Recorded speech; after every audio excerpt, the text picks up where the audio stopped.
ஹரே கிருஷ்ணா, ராதேஷாம், ஹரே கிருஷ்ணா.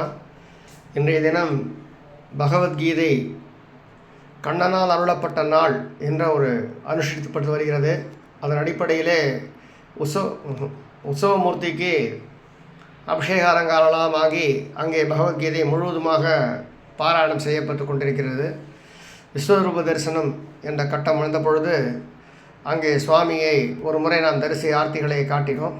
இப்பொழுது மீண்டும் இங்கே மூலவருக்கு ஸ்ரீகிருஷ்ணனை எவ்வளவு திருப்திப்படுத்தினாலும் மனதில் ஒரு பூரணம் கிடைக்கவில்லை என்பதனால் இன்றைக்கு மூலவர் சன்னதியில் இருக்கக்கூடிய கிருஷ்ணருக்குமாக வழக்கம் போல் நாம் சார்த்தக்கூடிய தயிர் காப்பை சாத்தி அபிஷேக அலங்காரங்கள் செய்வதாக உத்தேசமானது.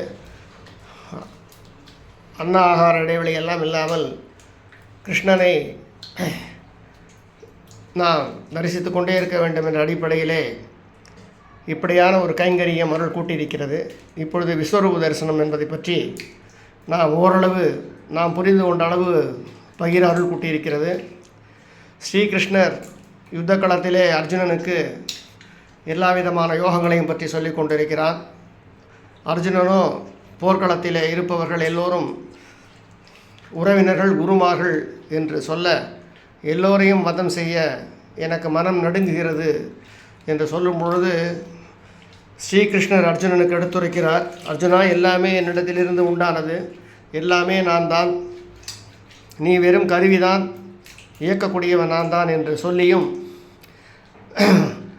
அர்ஜுனன் மீண்டும் மீண்டும் தன்னுடைய பயத்தை வெளிப்படுத்த அப்பொழுது ஸ்ரீகிருஷ்ண பரமாத்மா அர்ஜுனனுக்கு தன்னுடைய விஸ்வரூபத்தை காணும்படியான அனுகிரகத்தை உண்டாக்குகிறார். அதாவது விஸ்வரூபம் என்பது காண்பிப்பதல்ல, நாம் அனுபவித்து பார்ப்பது. அது முதலில் நாம் புரிந்து கொள்ள வேண்டும். விஸ்வரூபத்தை நான் உனக்கு தரிசனமாக்குகிறேன் என்று கண்ணன் சொல்லியிருந்தாலுமே கூட அதனை அர்ஜுனன் காணக்கூடிய சக்தி அவனுக்கு கிடையாது. இந்த காணக்கூடிய சக்தியை, ஞானக்கண்ணை, 1000 கண்கள் கொண்டு பார்க்கக்கூடிய சக்தியை கண்ணன் அர்ஜுனனுக்கு கொடுக்க அர்ஜுனன் உடனே காண்கின்றான். அர்ஜுனன் காண்பதை திருதராஷ்டிரன் தன் ஞானக்கண்ணால் கண்டு திருதராஷ்டிரருக்கு எடுத்துரைப்பதை தான் நாம் கீதையில் காண்கின்றோம்.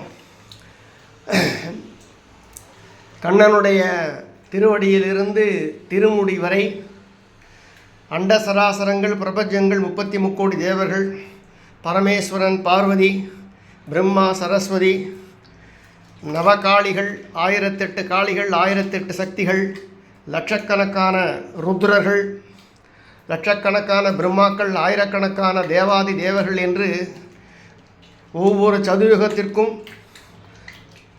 3 விதமான மூர்த்திகள், படைத்தல், காத்தல், மறைத்தல் என்று சொல்லக்கூடிய பிரம்மா, திருமால், மகாலட்சுமி தாயார், பரமேஸ்வரன், பார்வதி என்றாக எல்லா விதமான தேவாதி தேவர்களும் அவருடைய சரீரங்கள் முழுவதுமாக காணப்படுகிறார்கள். இப்பொழுது தரிசனத்தின் பயனால் அர்ஜுனனின் மனது நடுங்குகிறது. அதையும் சொல்லுகிறான்.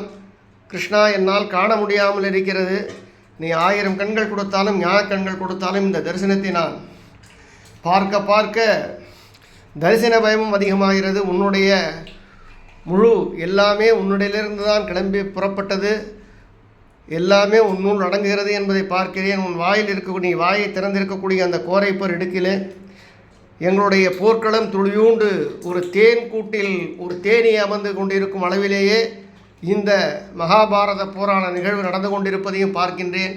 கிருஷ்ணா, என்னால் தாங்க முடியவில்லை. ஒரு பக்கம் இவ்வளவு பெரிய விஸ்வரூப தரிசனத்தால் ஏற்படக்கூடிய அனல் உஷ்ணத்தையும் தாங்க முடியவில்லை. அதே நேரத்தில் உன் திருமுக மண்டலத்திலே இருக்கக்கூடிய வைகுண்டமாக இருக்கட்டும், கைலாசமாக இருக்கட்டும், சத்தியலோகமாக இருக்கட்டும், எல்லா லோகத்திலும் இருக்கக்கூடிய தேவர்களின் அருள் ஒளியாலும் என் மனம் குளிர்கிறது. கிருஷ்ணா, மீண்டும் பழைய நிலைமைக்கு வா, நான் போர்க்களத்தில் என்னுடைய கடமை செய்கிறேன் என்பதாக அர்ஜுனன் கண்ணனை விழுந்து விழுந்து சேவிக்கின்றான். எல்லாமே கண்ணன் என்பதனை கண்ட அர்ஜுனன் மீண்டும் தன்னுடைய காண்டீபத்தை கையிலே ஏந்தி போரை, கண்ணன் திருப்திக்காக போரை பூர்த்தி செய்தான். எல்லாமே கண்ணன் என்பதை இந்த விஸ்வரூபம் நமக்கு உணர்த்துகிறது என்பதாக இருக்கிறது. எனவே கீதையை எப்படி நாம் திருவாசகம் மற்றும் தேவி மகாத்மியம், ஸ்ரீமத் பாகவதம் எல்லாவற்றையும் அனுபவிக்கிறோமோ அதுபோல் இன்னும் கூடிய விரைவிலே பகவத்கீதையை நாம் முழுவதுமாக அனுபவிக்க வேண்டும். அதற்கான அருளை கிருஷ்ணன் தர வேண்டும் என்று கிருஷ்ணன் திருவடியை மீண்டும் மீண்டும் சேவிக்கின்றோம். ஹரே கிருஷ்ணா ஹரே கிருஷ்ணா. எல்லாமே கண்ணனிடத்தில் இருந்து புறப்பட்டு எல்லாமே கண்ணனுடைய திருவடியை அடைகிறது என்பதை நாம் உணர்ந்து கொள்ளோம். ஹரே கிருஷ்ணா ஹரே கிருஷ்ணா.